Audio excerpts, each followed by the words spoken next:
Welcome to the Black Knight Nation podcast. I'm your host, Sal Interdonato. The Black Knight Nation podcast is brought to you by Higher Echelon. Higher Echelon is a company run by Joe Ross, former Army fullback, former Army assistant coach, former Army officer, and a guest on the Black Knight Nation podcast. Check out our YouTube channel. Please subscribe to our YouTube channel. We're up around 550 subscribers right now. We got interviews with former Army football players, former Army, current Army coaches. There's a lot up there. Just check us out and give us a subscribe, and also give us a thumbs up on this video. It gets us out there a little bit more. And if you're watching right now, please, we're going to go over Army's game against Troy. Please send in your comments. We'll get your comments up. We'll read your comments, suggestions, just ideas and thoughts about where the Black Knights are. Guys, it was a 10-9 loss. I can't even believe I'm saying that. 10-9. That's just like an odd football score in a college game, you know. A 10-9, Army loses to Troy. Army fall is now 3-6. They have 3 games, regular season games left. And you know what? We've been the one game at a time, right? Steve, I know as a football player, you're trying to go 1-0 every week, right? And I think in the back of our heads, we have like me, Seth, we think about a little bit ahead of the game. We think about, bowls and the potential of bowls. Well, that might be completely off the table now. So now it's just like focus on the task at hand, which will be a good UConn team coming in on Saturday against Michie Stadium.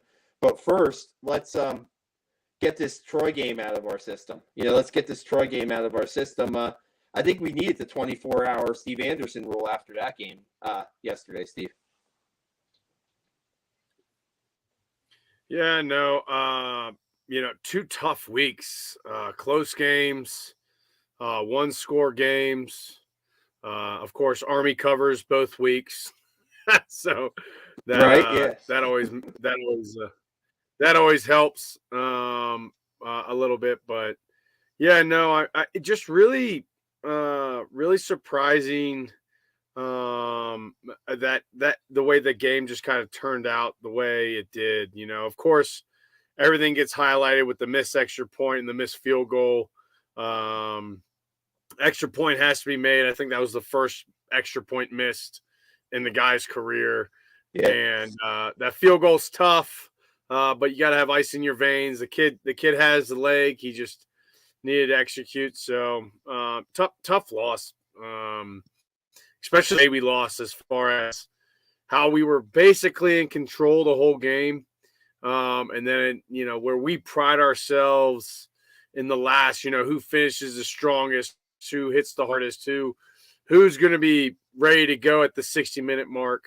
And we just fell short just about by 2 minutes, 3 minutes. Yeah. You know what? I was going to mention that in my quick thoughts. I'm still working on that. That'll be out on Monday. The fourth quarter Warriors thing was a big deal when Army was on the rise, right? They were able to just outlast and come up with plays in the fourth quarter when they were having success. And this year, for some reason, it's not happening in the fourth quarter. I mean, not for the effort. They're playing hard, Steve. They're just either unlucky, the penalties, some unfortunate, errors. I mean, this team is playing hard. They're just not making the winning plays at the end. I don't know, Seth. What are your thoughts after your quick overview? Yeah, my overview is that this is a game we should have won. We had several missed opportunities in the first half. The fumble on the 1 or 2 or 3 yard line. The fumble after we recovered a fumble on their 23. The missed extra point, of course, the missed field goal in the second half. I'm going to disagree with you a little bit, Sal. I don't see the effort there because I see the turnovers. I mean, the effort might be there in terms of the blocking and, guys running fast and trying to tackle. But, quite frankly, yeah, defensively, we played a great game. Offensively, we didn't do what we had to do. I'm going to take it a step further. I'm concerned about the coaching now. What I saw again on yesterday was similar to what I saw against Air Force. If it fails, try it again. And, we had a couple of real nice plays to Marshall on the outside, like some pitches. And we didn't go back there for a number of plays. We didn't try it. We dug ourselves holes in the second half, except for the last series where we drove down the field. I mean, even there, I mean, a minute and a half left. I don't know exact timeline, so correct me here, but a minute and a half left, and we're doing fullback dives for a gain of 2 where we need 10 or 12. I mean, there was a 42-yard field goal attempt. Was that correct? Yeah, 42. Yeah. Okay, well, wouldn't it have been better if it was a 32-yard field goal attempt or a 27-yard field goal attempt, whatever it might have been? And I don't understand it. I don't understand. Somebody on one of the chats said yesterday, and I think this is correct, that something like 75% of our offensive plays were either fullback or quarterback dives, up the middle. And, I don't get it. Well, I think that in the first half, right, the game plan was to grind the clock a little bit, have those long drives, let Tyler run the football hard, give it to the fullbacks. That worked. They moved the football, right? They moved the football. But well, here's what happened. They didn't score. You have those. I mean, I just feel like you take any game of a triple option team, and 75% of the team, 75% of the plays are going to be fullback and quarterback. Yeah. I mean, I think that's just the way it runs out. I'm not saying that a situation and everything pertains to that. I was so amazed at Murphy's ability to run with the ball. I mean, he is an absolute athlete, and towards the end there, we just got to get the ball in our athletes' hands. And I know Jones came in late there, and a little just had to dust the rust off a little bit, but he got in the groove. I agree with you, Seth. The fullback give is a little, kind of like, oh man. But again, I don't know how many are those called fullback gives and how many of those are the quarterback reading and the defense making us give the fullback dive. You know what I mean? Steve, not in a 2-minute offense. You're in a 2-minute offense. The quarterback's not reading anything in a 2-minute offense, right? He's running the plays. I mean, if they're running the triple option, that he is, Sal. If it's just Jim or whatever they call it now under Coach Monken, where they're running, hey, run true triple option, like the full thing. Like, okay, here's the fullback. If that end doesn't crash and the defense is like, hey, that's fine, we're going to let you give it to the fullback. I mean, that's not on the coaching or the quarterback. I mean, I guess you could argue that it could be on the coaching for calling a triple option and not telling them to get to the perimeter. But I think, more than anything that we got down there, and the last first and 10 we had when we needed to get 10 more yards, we just, we didn't execute. The guys have got to want it more. And I know the effort's there, but there's effort, and then there's seizing the opportunity and going above and beyond and being playmakers, right? Big players make big plays in big games, and from here on out, every game is big. Okay. Steve, let me I noticed something in the last 2 press conferences. 2 weeks ago, last week there wasn't a press conference. They just gave us, the quotes, and this week. When they talked to Tyler this week, I don't know who it was 2 weeks ago against Georgia State. That was 2 weeks ago, right? Georgia State, I think. No, that Louisiana Monroe. Monroe. Okay, the last game we lost before. Okay, at home. Anyway, he said it yesterday. He goes, there's more to my life than football. I got to tell you something. You're the quarterback of the Army football team. I'm sorry, guys. That's not the right thing to say. He's saying, we're here to become soldiers and this, that. Well, today we're at the football game. Today we're playing a football game. And I took that to say that, maybe they're not taking us that seriously anymore. Maybe they sit there and say, you know what? We're not a good team. We're going to finish. I'm sorry. That's why I felt. That's why I took it. I find that hard to believe. I think it's more, and I hate to say this because, look, I don't know the inner motivation of him, but some of that can kind of be looked at as just maybe looking at an excuse or trying to make people realize the bigger picture here. But at the end of the day, like, look, I went through it. A bunch of Army football players went through it. Your number one job as an Army officer is to win. Yeah. Whatever you're doing, you need to win. And that's the mentality driven into you from when you're a freshman at the academy until, as me as a senior captain major in the Army. You got to win. I did not hear that in his comments yesterday. I didn't hear anything about winning on the football field. Seth, let me butt in here a little bit. You watch Tyler play the game of football, and if you're not watching him and tell me he doesn't play as hard as he could possibly, I agree, he does. He plays, and he doesn't care about football. I think he does. I don't know. What he said, you can't really you can't read too much into the press conferences. Too much, okay. He cares about football. He cares about winning. I think he's a tough kid. Don't get me wrong. I think he's a real tough kid. I was just surprised what he said, and how he was kind of like poo-pooing it. How he's kind of like saying, "Well, we're here to get an education, become Army officers." Yes, we know that. Of course, he is. But he said something, and I'm like, "Wow."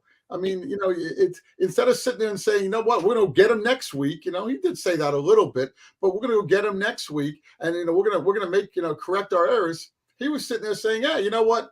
There's more to life than Army football." And you know what, Seth? I think maybe he's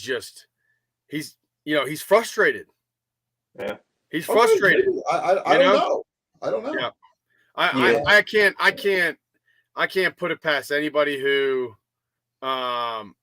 suits up for Coach Monken and gets to see the field and gets time, especially the starting quarterback. And like Sal said, I don't think you can read too much into it. I think it's like you said, Seth. I bet you were a bit surprised, like, whoa, that didn't sound like what I expected. But I think we all know that Tahir, wants to win games, needs to win games. Yeah, he's a tough kid. I admire him. He's not a big guy, and he gets beat up out there doing what he's trying to do. And I'm impressed with that, and I respect him for that. I was just surprised by what he said, and I'm surprised by what I saw on the field over the last few games, where I see I'm just going to say it. I see a lackluster effort. And again, that could be the coaching, that could be the players, it could be the talent level, it could be a combination of all three. But I see it, and as a fan, and I'm a fan first. I've been following Army football since long before. Yeah, I think that's a little. As a fan first, I sit there and say, "Boy, this is frustrating," and it is. It's frustrating because this was a game we should have won. Last week was a game that we should have won. A couple of the other games, we were in the games and we didn't win, and this is, it's frustrating to me as a fan. It's frustrating to me as a journalist who covers a team too, but more as a fan. I mean, as Seth, as a journalist, what do you think about new, what John Griffith brings up about new position coaches? You think that has anything to do with it, having new position coaches at certain echelons? The buck stops at the head coach. If our offensive coordinator is calling these plays and the head coach is not involved, well, shame on him, because he needs to get involved when things go. If things are going good, everything, Hey, I ran a company for many years, and I had people who reported to me, and I didn't bother them as long as things were going good. If things went bad, I got involved. And things are going bad. I don't know how much Jeff Monken's involved or not. I'm not there, and I hope he is. I expect him to be. Yeah, the calls have to go. I think the calls do. I mean, he has a headset on. He's hearing the play calling, and if there's something that he might not like, I'm sure there's a veto power there. So here's the deal: Army has scored in single digits the last 2 games in a row, right? The last time that happened is 2008. At the end of 2008, when they played Rutgers and Navy, it was single digits. I'm sorry, Steve. I'm sorry. That was my sophomore year. That was when we lost to Navy 34-0. But I mean, I think there's something to say there, Sal. Where, I mean, you remember us talking all season where, the offense was putting up 40 points, 35 points. I mean, going in the Air Force game, we were averaging 32, right? And we said it was going to be a defensive battle, and we thought our offense was going to outscore their offense. And that obviously didn't happen. And same kind of thing with Troy, right? I mean, we've still been putting up points all year. So I think it's, we always talk about how, we needed the defense to show up in certain games earlier in the season. And now we need our offense to show up, and it's not happening. So now the shoe's on the other foot, so to speak. And as fans, right, we get super frustrated because we used to score points against, Coastal Carolina is, much better than Air Force and Troy, in my opinion. Yeah, I think that team's – and we put up, 31, 35 points? 28. 28. Yeah, 28, so 28, yeah. Yeah, so I think it's I think that's where the frustration gets as a fan, because we have the ability to put up the points.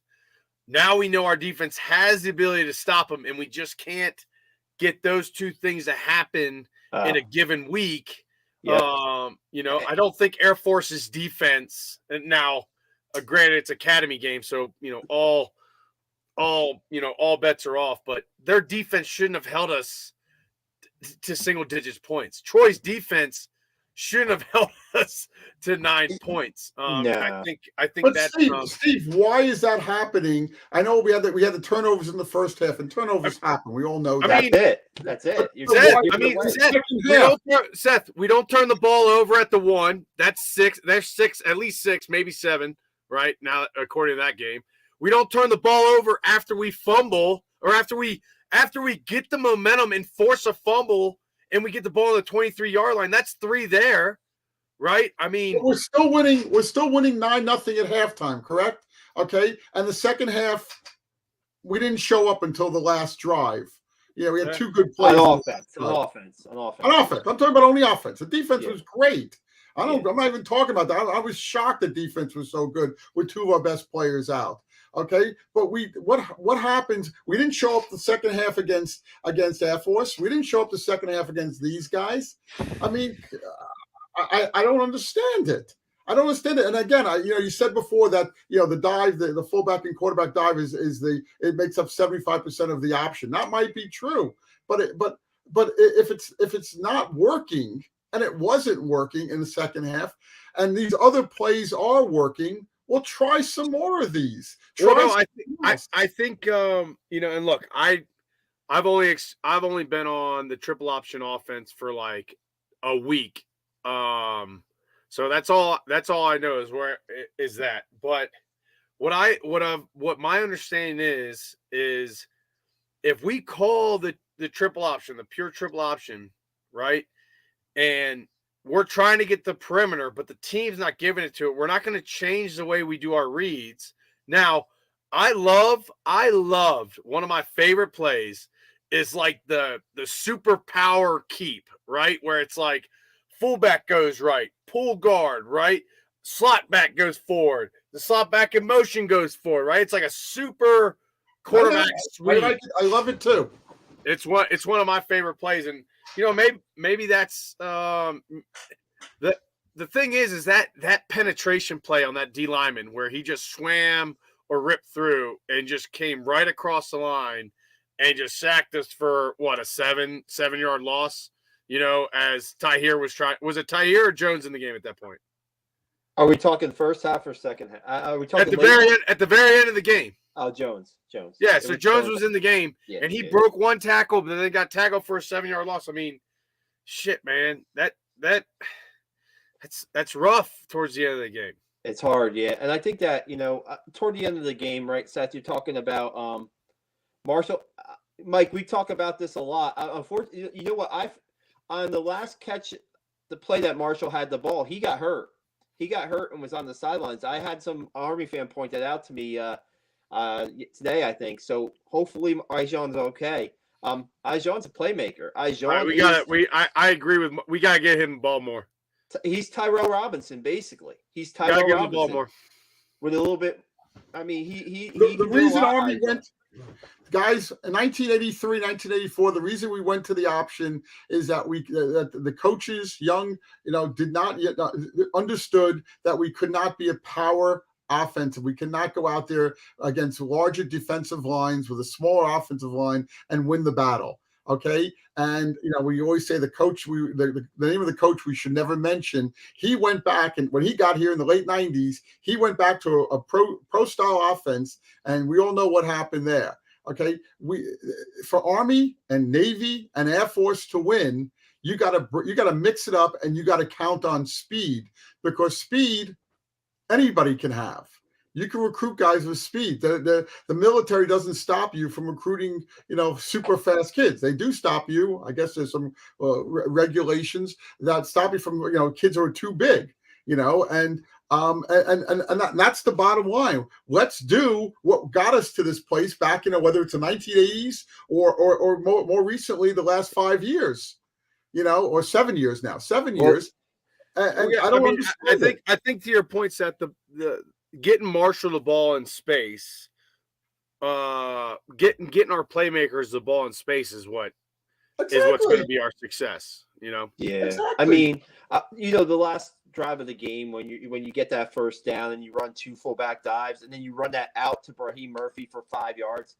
I tweeted that out should have been the second down play. Should have been a first down play. Why couldn't that be your first down play? You throw the ball 5 yards, the guy gets out of bounds, stops the clock.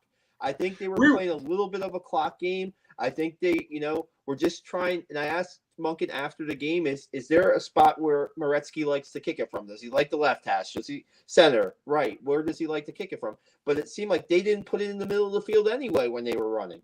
They didn't run to the middle of the field in those 2 plays. And we were playing for 40-yard field goal to win the game, and you can't do that at West Point. This kid's a good kicker. He missed two, but he's had a pretty good year this year, right? And what's his longest field goal this year? Maybe 30s, 38, maybe. Okay, so we set him up, but we set him up to fail. The coaches, somebody, because the bottom line is we tried two dives up the middle. That got us nothing. And then you had, like you said, you had the down and out, which gave us 5, 6, 7 yards. But the goal is to get as close as you possibly can, if not get into the end zone. Yeah, why not try to get into the end? I mean. Well, we didn't try that. It was like trying to kill the clock. Here's the thing, too. I was screaming at the TV set. Sorry, Seth. When you're a kicker at Army, you don't get a lot of field goal reps during games, right? I think he's 6 or 7 going into the game. You don't really get a lot of game reps when you're kicking field goals. So, I mean, he had one earlier in the day. He kicked like a 26-yarder, and he made it at the end of the first half. And we haven't even talked about how the end of the first half went, too. And maybe that foreshadowed a little bit of the second half for Army. But, and let's talk about special teams right now while we're at it. I mean, the punting is horrible. 16-yard punt, a 13-yard punt. I researched today because I'm thinking, how many times has Army shanked a punt this year? They've kicked 27 punts, right? So I'm like, let me go through. And I'm just going through by yardage. And I came up with 5 out of the 27 have been shanks. I think there have been a couple more. I think I'm off on that. So you're thinking like 20% of your punts are being shanked, and you're losing field position on those plays. I mean, part of you, if that's gonna happen, but those punts are happening in your end of the field. They're not happening like near midfield. You have to punt in those situations, right? Man, I don't know. They gotta find a solution to that, because this UConn game, right? I don't think this is good. From what Army showed us those last 2 games, I'm not sure the scoreboard's going to break in this game, right? I'm sure you're going to have to play a little field position against a very good UConn game. I'm going to look up what the line is right now. It was, I looked it up, right? Can you believe this has got to be wrong? My app has to be wrong. Army's favored by 8.5 on my app. 8.5. I'm like, that can't be right. That can't be right. I don't have my phone with me, but I'll check that. But I think what we got to get back to, right, is we got to get back to executing proper offensive football, and that's holding on to the ball and not getting behind the change. And like it's so, frustrating, disheartening, as a fan to watch this offense that we've seen produce so well cough the ball up so many times. I cannot believe we're just giving the ball up the way we are, and that has nothing to do than mental toughness and discipline from the individual carrying the ball. That's all it is. So, and let's remember, guys, you know, we were a touchdown underdog against Air Force, all right, and we were like 8 or 9 against Troy. So it's not like we were, you know, Vegas, who's very good at what they do, you know, we weren't supposed to win these games, and we had every opportunity to win both of these, especially Troy, where we left at least 10 points, 11 actually for the extra point. I'm not counting the last field goal. 11 points on you know, just out there. So I think we gotta reel this back a little bit. Understand these teams that we're playing were actually, you know, quote unquote, better than us. We played better than them for the most part. And then, you know, we just, we won't beat anybody giving the ball away at the goal line and losing the momentum we get the very next play, giving it away again. We won't. Not a lot of teams can. Not a lot of teams in NCAA, high school, NFL can just give the ball away in those situations and come away with a win when the other team does a pretty good job of taking care of the football. Yeah, so I think I have the Army is a 10-point favorite. Yeah, that's some. Let's go to John Griffiths. I'm concerned about the consistent way this team loses and leads in the second half. Coastal, UTSA, Air Force, and well, John, I'm a diehard Ravens fan as well. So I've had a couple hard fourth quarter, second half weekends this year on Saturdays and Sundays. Just watching my teams in the second half. So I think Sal, we were talking about this earlier, right? The second half. The Army football mentality of playing 60 minutes and outlasting and grinding your opponent down. So yeah, it is. You know, I don't know if concerned. You know, but yeah, definitely the way the second halves have gone have definitely been frustrating to say the least. Disheartening, right? I mean, maybe disheartening is the wrong word. So they have 8 fumbles lost this year already. I think last year they had 4. I believe Coach O mentioning earlier in the year they only lost 4 fumbles last year. So, and these are big. These are at crucial points of the game. They're not just, you know. I mean, it's been rough. It's been rough. I don't know how. Let's talk about what comes out after halftime. After halftime, the other team seems to be making adjustments against us. They see what we're doing and they make adjustments. It happened with Air Force. I think it happened with Georgia State, and it definitely happened, you know, yesterday. And we're not making the adjustments against their adjustments. And you know, we fumbled twice yesterday, but we were up 9-0 after those fumbles. Let's be clear, okay? We're up 9-0. We should have been up 24-0 or whatever, 23-0, whatever the score might have been. But the bottom line is we were still up. And in the second half, we did nothing. We were, I think we had 4 consecutive 4 outs. You know, it's definitely 3. I think it's 4. And starting with the last drive of the first half, which we should have scored something on that too, and we didn't. And then the second half. I mean, again, other teams seem to be making adjustments. So going back to Steve's question of 10 minutes ago, you know, what do you think about getting rid of some of these coaches? I don't know what you want to get rid of these guys. I don't think he said that. You got to do something. You got to do something. You got to. I mean, I don't know if anybody's any better. I don't know what's going on in the locker room, but you got to be prepared for the other team to make changes. Let's just be clear, Seth. I just want to know your opinion about these new coaches. I know. And new coaches, not getting rid of. I'm not saying you're just saying we should. I'm not saying we should. I'm not sure we should either. I don't know. I'm not smart enough to know that. Well, you know, this is always being in the locker room at halftime, right? I've heard a couple different things on how you do adjustments, right? So, Defense, at least defensively, right? Hey, this is how they are gashing us, okay? This is how we're going to fix it, okay? When we fix it, this is what they're going to come with, right? This is what they're going to counter with, okay? Yeah. So just conversely, thinking on the offense, right? Hey, this is what we did well or we didn't do well, right? Okay, so this is what we do well. This is how they're going to stop us. This is what we're going to go to as soon as we see it. Or this is what we want to do this half. This is how we're going to exploit them. As soon as they stop us on this, here's our counter to it. So that's kind of the mentality, at least for me, I think should be going on at halftime. I'm not in the locker room at halftime. So I don't know. That is what I've experienced. Whether we've played well or we haven't played well, the point is you got to make halftime adjustments, whether you're doing well or poor, because the other team's going to make adjustments because they're doing well or poor.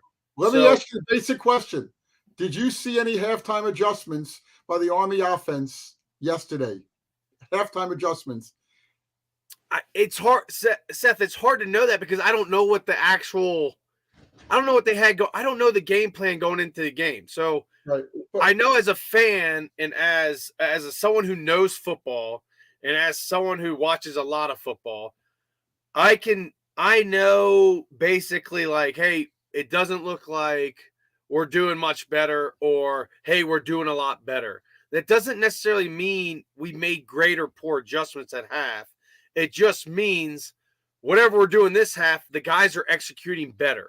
And that's not necessarily an adjustment. And that's why I don't really know if we made poor or good adjustments or if we made any adjustments at all, because I don't know what we went into the game plan with. And that's just an honest. I don't know either, but what I saw was, and I saw the same thing against Air Force.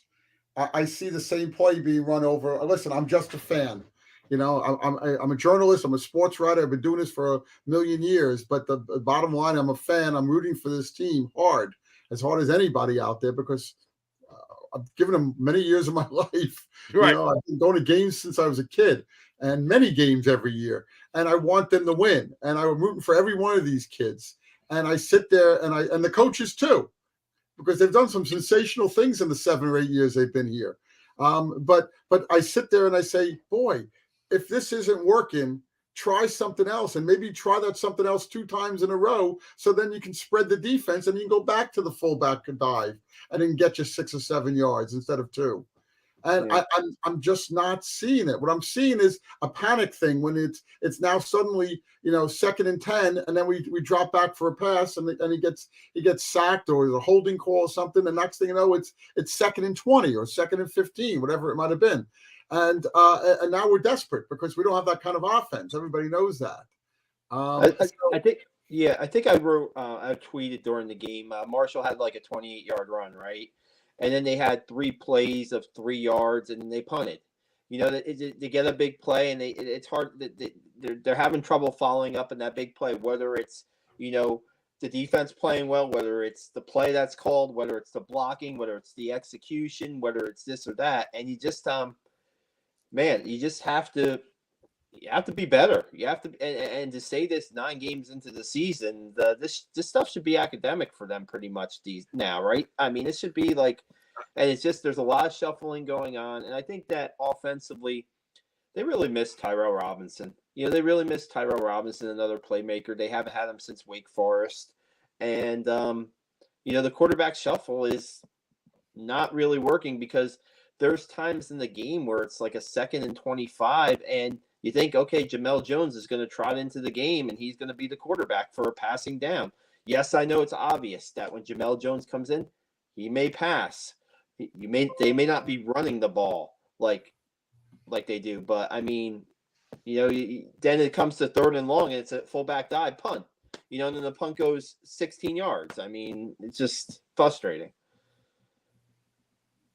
Yeah, John brings up a good point. It's the identity, right? The identity changed after the 2 games. And honestly, John, we don't really know the answer to that, other than maybe that's just what the defenses were giving us. Game situation. They were behind. Game situation. We were playing behind in the first 2 games, early games. So, most teams don't like playing triple option teams in the beginning because, one, there's not a lot of practice, and two, it's a one-time thing they'll see all season. So they play a very basic defense and just try to out athleticize, if that's even a word, the triple option team.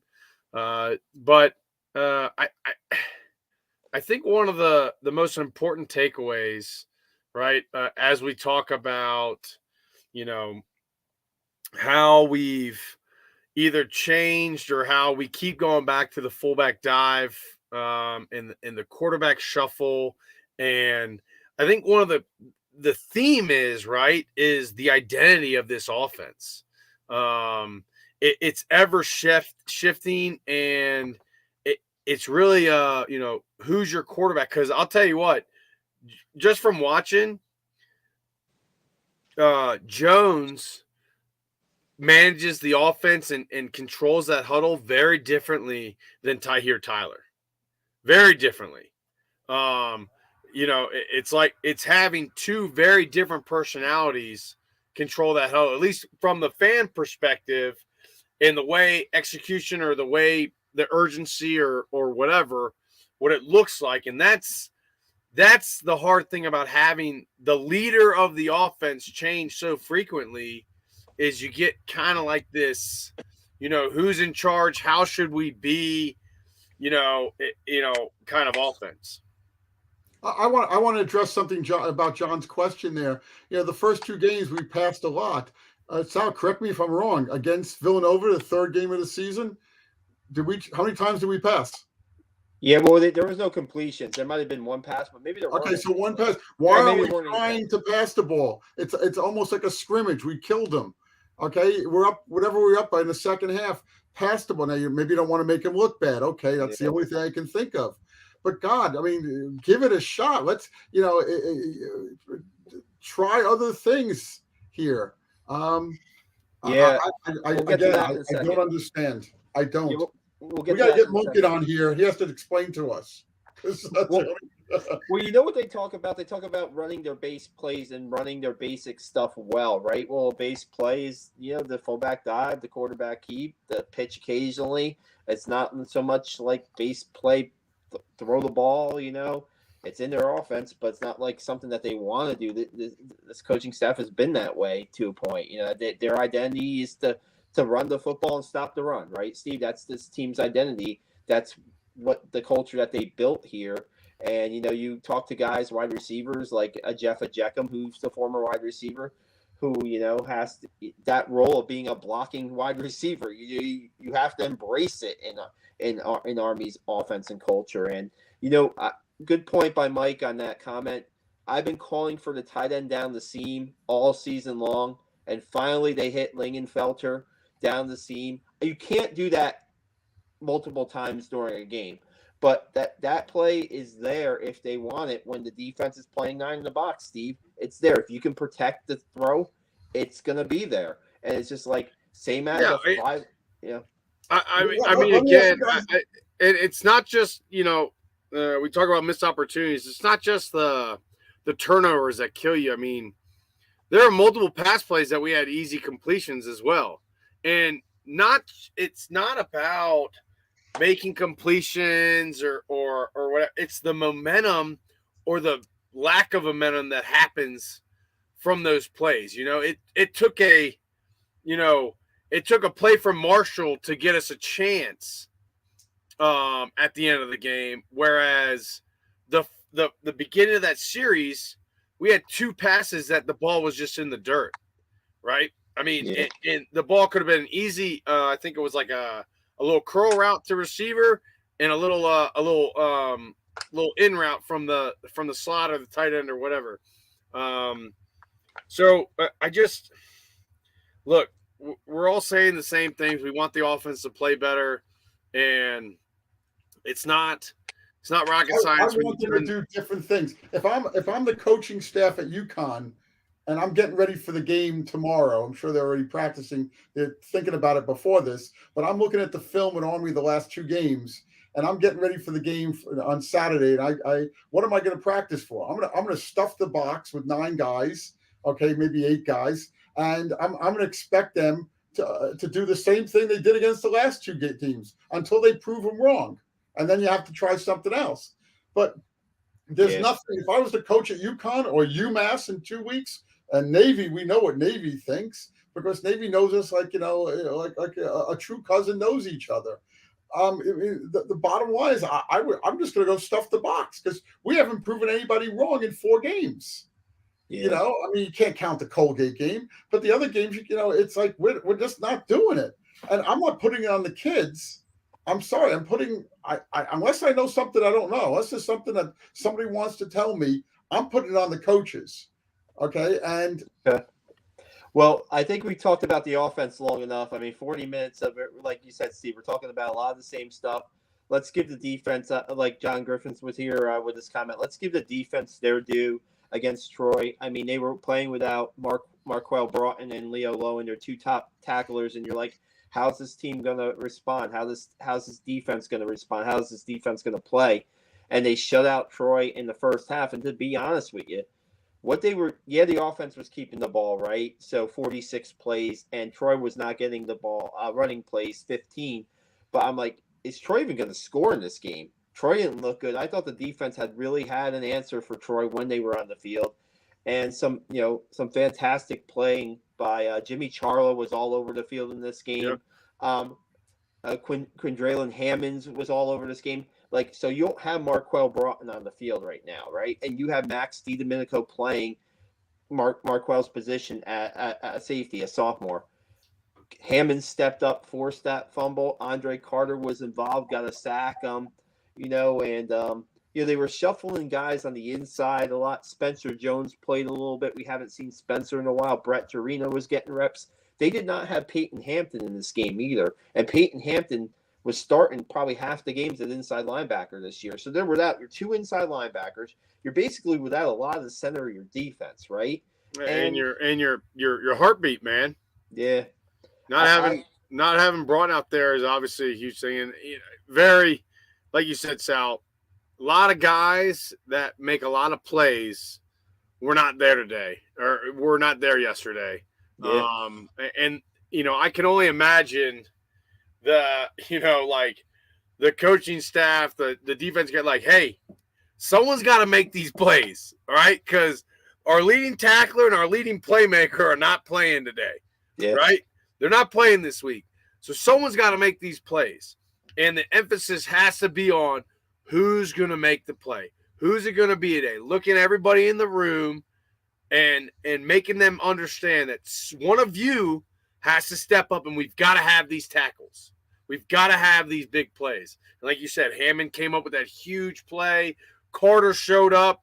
Carter's always, the more I watch Carter play, I see how much teams respect his ability. And his, when he got his opportunities to make plays, he made plays. But not having Broughton is always, that's always tough. And I thought the defense took that as a challenge, as far as we're not going to let these guys down because they can't play today, but we're going to play as well as we can to give these guys a shot to have one more game, aka the bowl game, and they played well enough to win the game. I'm going to sum it up in one word. I'm going to say one word. They were fantastic. The defense was fantastic.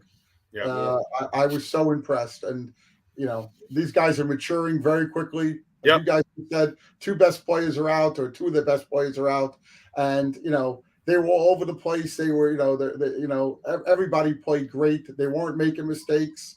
And when they did make mistakes, when they did bend, they didn't break. And that's the Army defense, really. That's how they've been successful, pretty much. Yeah, they've had good players when they're winning, but they also it's a little bit of a bend, don't break. It's make up when the opportunity's there, make a play. And I think there was one play in the first half, right, where the referees blew the whistle early, and there was a chance that they could have had another forced fumble. and the referees blew the whistle, maybe prematurely, and called the play dead. That I think Charlo might have forced the fumble on the play. I'm not sure who recovered it for Army, but yeah, I think a guy who's unsung on this defense, who's coming along, and he's an undersized guy, and one of my favorite guys to watch is Austin Hill, and he's a defensive end that's going to get not a lot of, he's not going to show up in the stats a lot, but that guy is doing a good job of playing his responsibilities and giving others an opportunity to make plays too. He's holding up the front a little bit, and he's letting other guys make plays. I thought Austin Hill played well in that game. Bonzu had a sack, I believe. Bonzu had a sack in that game. He was captain, defensive captain, so to speak, in this game with Marquell out. Yeah, so we'll see. Like, it's another challenge against UConn, and we'll see if this defense can.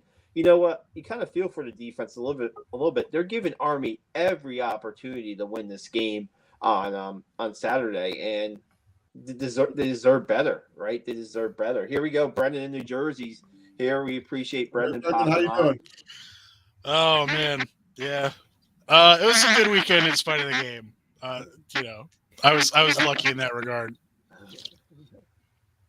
Yeah, talk to us a little bit about your thoughts on your thoughts. So hey, Brandon, before we go on, we get you your soapbox, we've already talked about the missed opportunities, right? Some of the play calling and the halftime adjustments, poor, not there or whatever. And then we were just finishing up talking about just how great the defense has played the last couple of weeks, but definitely against Troy without two of their number one tackler and their number one playmaker. So just kind of, with that in mind. Yeah. I'll try not to tread too much on territory you guys have already covered.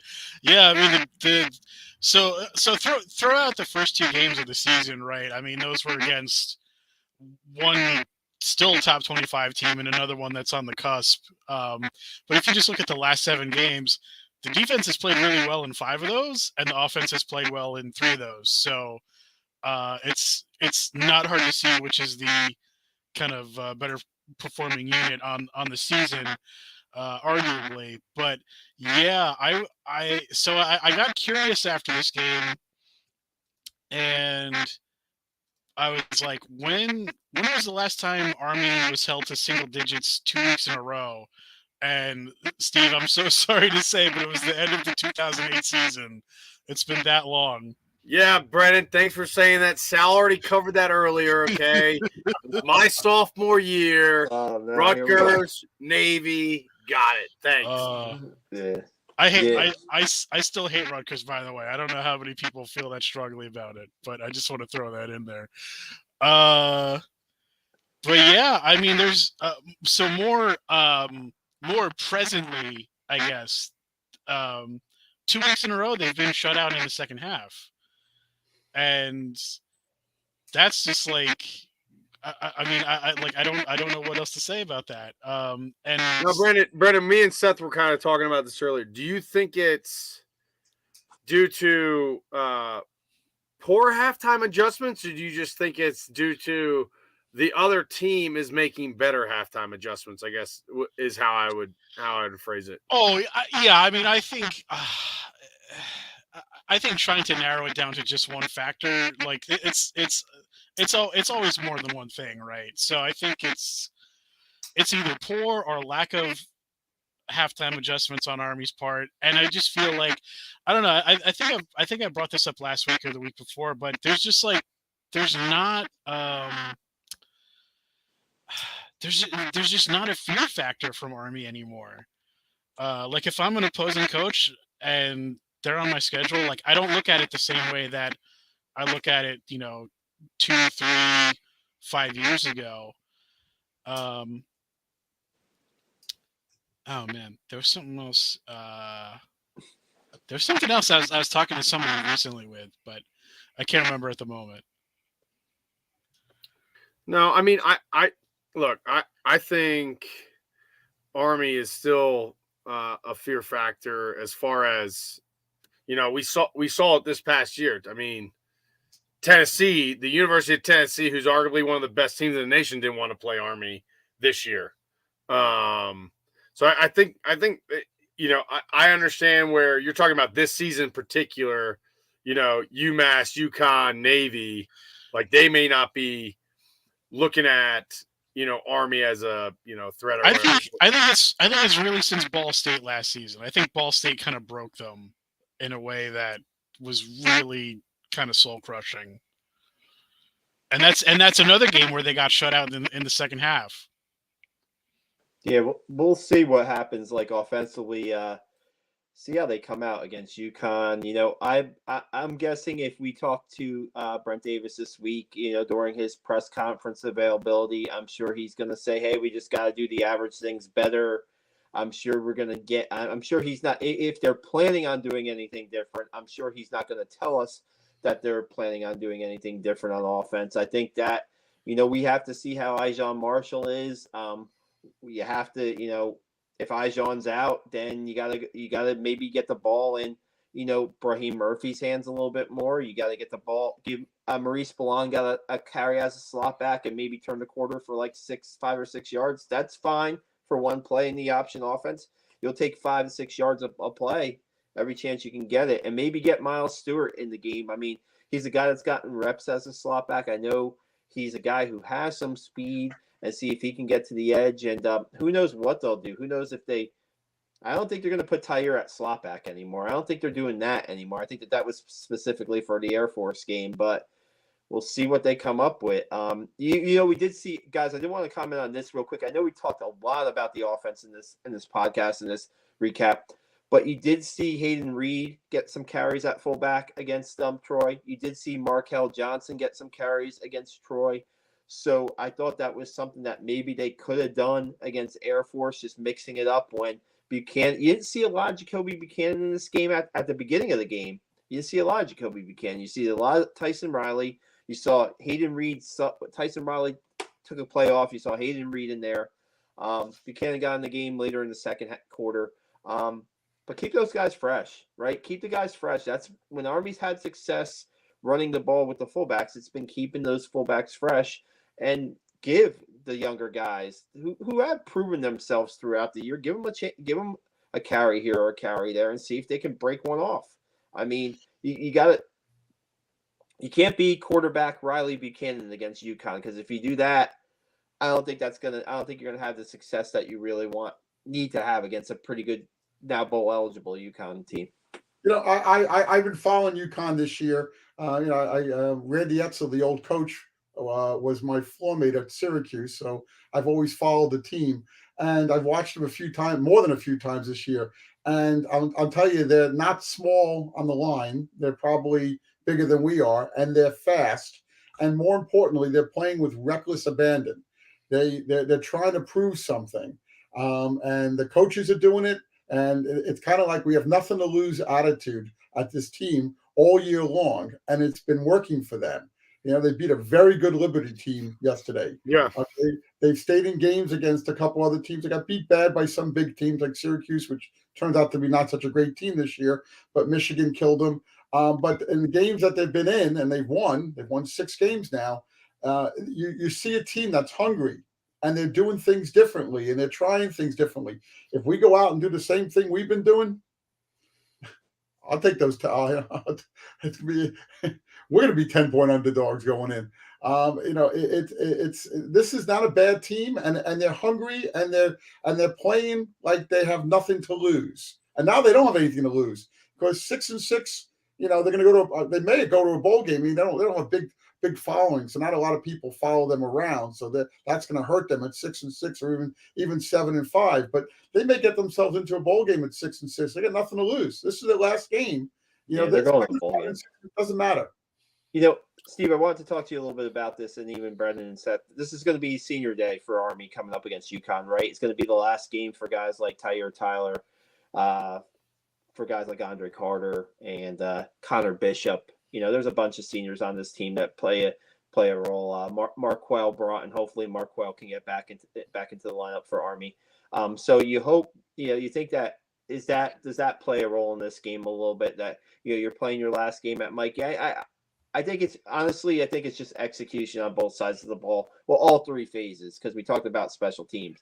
It's going to be execution on all three phases that win this game, right? Emotion, Monken talks about emotion not playing too much of a role in winning a game, right? But execution. So man, Steve, I know that when you had your senior day, I know it was a big day for you.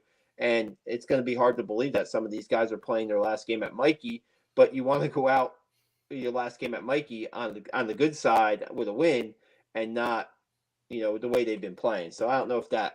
I don't know. No, I mean there will 100% be some extra emotion at the game.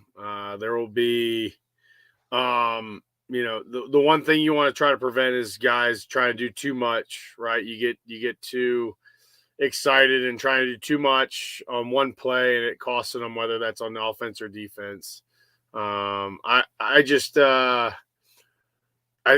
think you just said it, Sal, is the best way to send these seniors out is with a win, right? Like that'll be what they remember from their senior night. I know we had pretty good where we actually got to get a lead and we had, some seniors that didn't play very much actually play and make some plays, which was pretty cool experience for them. And that's what you hope for senior day is you get on top, you control the clock, and you get some of these guys that have paid their dues over the years to get a couple plays, but it doesn't mean anything unless you get the W. So a lot of emotion, especially when you got moms out there on the field and she's getting the rose and she's so proud of you. And, dad's patting you on your back. Like, I can't believe you did this, it's a lot of emotions. But I think hopefully these seniors reach out to those boys, they have some GAs or some guys that went through their senior game last year. I'm like, hey man, what can I expect? Because the last thing you want to do is go into this week and kind of think it's like a regular game. And then you're overtaken by all the extracurricular as a senior that you're a part of, and it gets you sidetracked for the game. And I know people don't really think of it that way, and you don't as a player, but looking back on it now as, as a previous player, now as a father, as I think about, when my son's senior day is going to be, it just kind of, something that you don't want to go in unprepared for. I've definitely heard from other former players that senior day can be a tough game because it's just like it can be hard to settle in kind of after all of the ceremony of it. And I think that was probably a little bit true last year because UMass was a big underdog and that game took a long time to finally put away. I don't know if that's if that tracks with your experience, Steve. Yeah, no, I think there's something to it, right? So I know when I was a senior, what I try to do was I try to ask, hey, like, make sure our guys know prior to what's going to be expected of the seniors, right? How much time at a pregame are they going to have to commit to this, right? What's our itinerary for the seniors? And what do we have to change about our pregame to where when we run out on the stadium for real, we've had time to get back into the zone. And that was my biggest thing talking to the coach and talking to the program was, I was a senior captain and I told them all I want is a chance for our seniors to get back in the zone prior to, going out on the field, because I remember we ran out to the field and the seniors were just finishing up senior day. And that's where they started. So there was no of this routine. There was none of this reset period. It was like, I just got done crying, giving my mom love and my dad's so proud of me. And, I graduate in 6 months or 8 months. And this is my last football game at Mikey. A lot of different things unpacked. Yeah. And now it's kickoff 5 minutes later. And you can see how, especially at a place at West Point or the academies, senior night means a little bit different, something a little bit different than just at a regular college, at least in the aspect of not just being the last football game at your home stadium. So Let's that hope would you're right. be Let's go hope ahead, you're right, Seth. Steve. Go ahead. No, let's hope you're right. Let's hope that the motivation is there. And, it's going to be a cold day. Just look at the weather. It's supposed to be about 35 degrees there. Football weather. Football weather. 35. It might be good. Maybe we need cold weather. Maybe that's what we need. I was lucky. I was fortunate enough my senior year. We didn't play one game in the cold. It was like 50 degrees every game. It was great. I'll never forget it. This is We gotta it'll be we got to get back on track, right? That's the biggest thing is if we want to have a shot at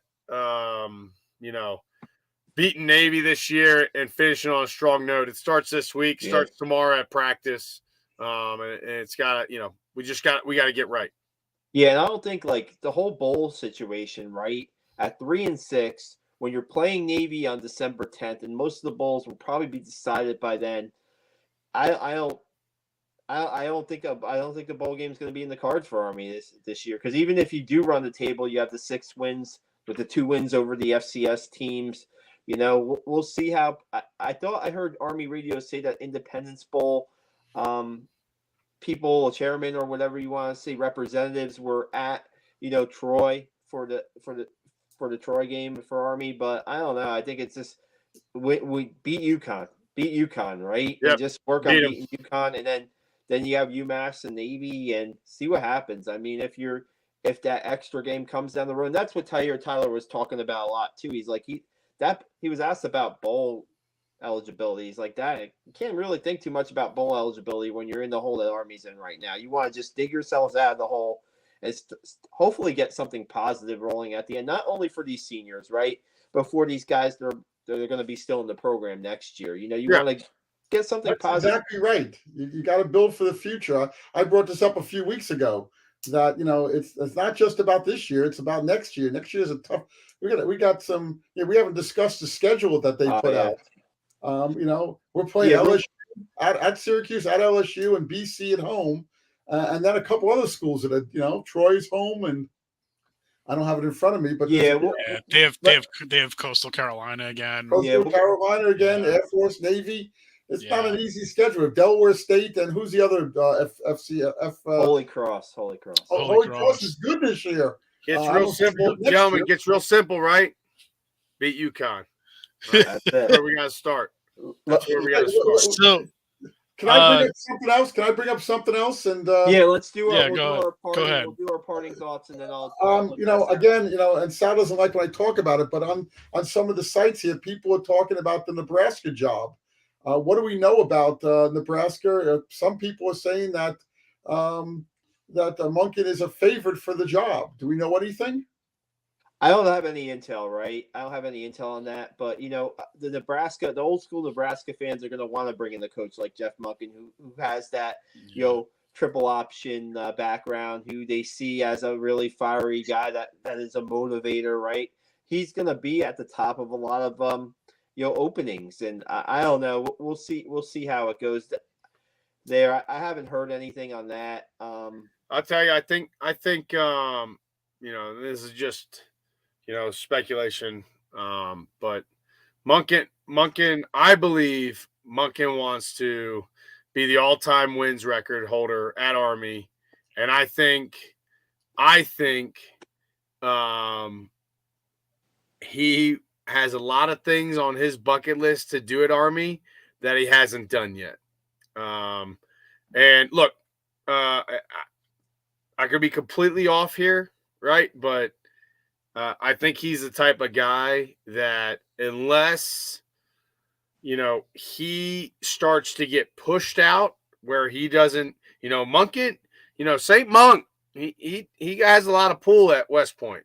So if it gets to a point where, maybe that relationship changes, I could see him leaving, but I think he's going to end up being the all-time wins holder at Army. Wow. And I think he's got a couple things on the bucket list he wants to do before he leaves. One of them is, getting rid of this not being able to beat a top 25 team. Yeah, I think that so you talk about his longevity, how long he'll be at West Point.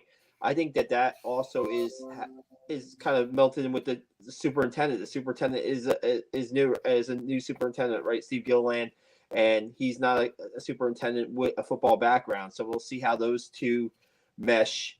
See how football and that meshes too. We'll see what happens with that.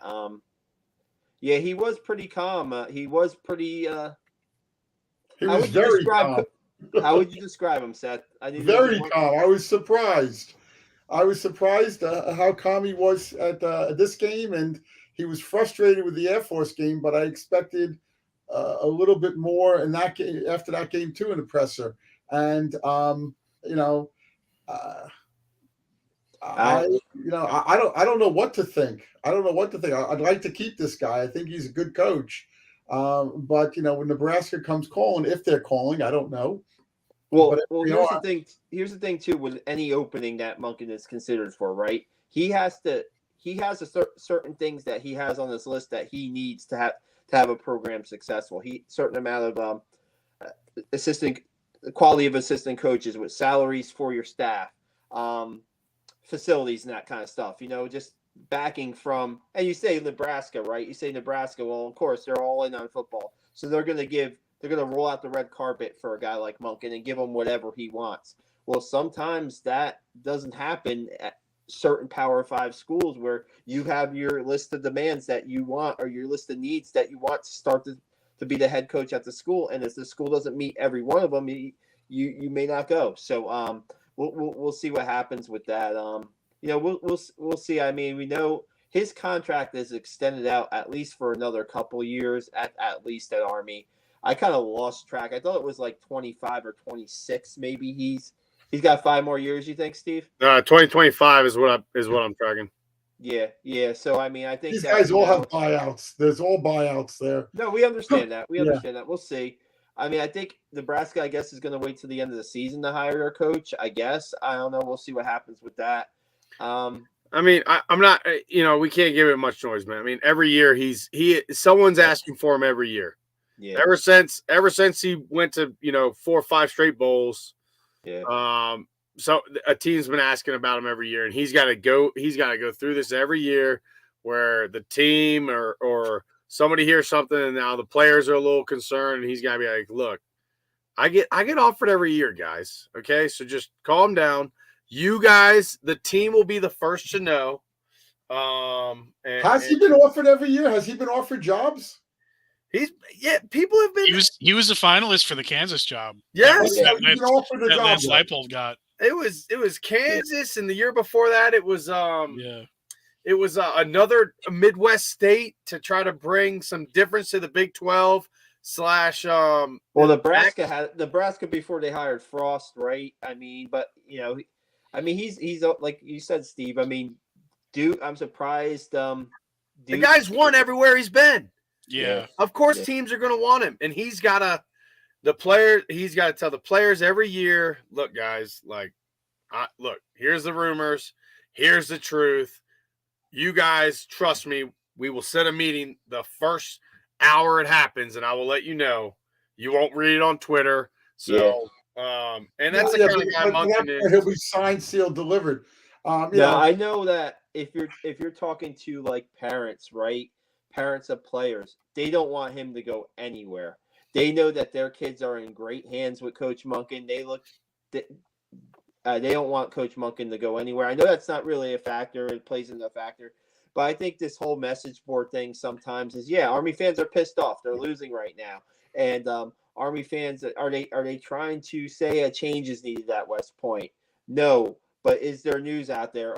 Sometimes, honestly, Seth, to be honest with you, sometimes it's certain people that are putting out those names that have agendas too. So that's I'll leave it at that. Sometimes the names are purposely put out there. That's all I'll say. From my knowledge, I think it's something we need to pay attention to because, I see a little bit of frustration on him. I think he was, he came across the last 2 games as somebody who a lot more calm than I expected. I've seen. And there might be something on. I don't know. There might not be something. Look. Let me finish. If I'm a Nebraska fan, and at the end of the year, I announce that I'm hiring Jeff Monken, and he's finishing 4-8 or 5-7, or God willing, 6-6. And maybe even 3-9 at Army. Some of the fans are going to sit there and say, "What? What are we doing here?" But having said that, they had Scott Frost, your favorite son, great player there. He came and did nothing. So maybe they want to think outside the box, and by the way, his recruiting will be very different at Nebraska than it was at West Point. He has a lot less to deal with. Every good kid in Nebraska goes to the school, and then he has to compete for Oklahoma, Texas, and a couple other states. No, he'll make that a nationwide recruiting. And that's a good thing for them. I'm done. I don't want to talk about it anymore. Yeah. He's not going anywhere. Yeah. All right. I'll just say, I mean, I am far from being a source, but I know people who know people. I haven't heard any smoke about the Nebraska job, so I'm not worried about it. Yeah. Look, and look, final thoughts, man. Let's get the final thoughts. We just gotta look. Our defense is playing great. Love to see us get healthy. Continue to play great. UConn's gonna come just like Seth talked about, man. This UConn team is gonna come into Mikey on senior night and take all that action and want to just bring it. They're going to want to bring everything they've brought and use senior night as a excuse. Hey, let's beat these guys on their senior night. Really crush their souls. Hey, it's their last game at Mikey this season. Let's bring them up. You know what I mean? They'll use that as a way. And we've got to just maintain our emotions, hold on to the football, and play a complete game. Offense, special teams, defense. And that's the only way we're going to leave senior night and our last game at Mikey with a win. There you go. Seth, your final thoughts here. Same thing I said last week. I was surprised that we didn't try things differently against Air Force. And I said, hopefully this week will be, I'm looking for something different. I didn't really see it. I'm going to say the same thing. We got to have an offense. Our defense is great. We played great the last 2 weeks. I'm not talking about defense. On offense, we got to try some new things because, like Steve just said, they're going to come in there and try to ruin our senior night. It's a day game, isn't it? It's a day game? Yeah, it's a noon kick. Yeah, noon game. So, I mean, they're going to try to ruin our senior day, and we have to do everything we can over the next 5 days to make sure they don't do that. And I'm expecting a real tough game here, and we're going against a team that has a lot to prove, just like we've had a lot to prove over the last 6-7 years under Monken. This is a team that has been down and out. They got kicked out of a league. Nobody wants to play them. They have to go out and play every decent team on the road and very few home games. And now they're trying to say, hey, we want to be counted. By the way, the ACC is looking to expand by one team, rumor has it. Okay. They want to be that one team, if that's true. And they're trying to prove themselves. So there's a lot to prove for Connecticut. And we got to show them that West Point can still beat them, and maybe we get back to 6-6. UMass is not a good team, and Navy's Navy. We don't know. So I'm expecting to see some changes in the offensive strategy going into this week. Brendan, what do you got? So I think a lot of why fans are so frustrated this season in particular is over the past 8 years, we've kind of talked ourselves into certain, like, quote unquote rules where it's like, oh, like if Army hits like these certain benchmarks in a game, then they're guaranteed to win, like, oh, if they dominate time of possession or whatever you have.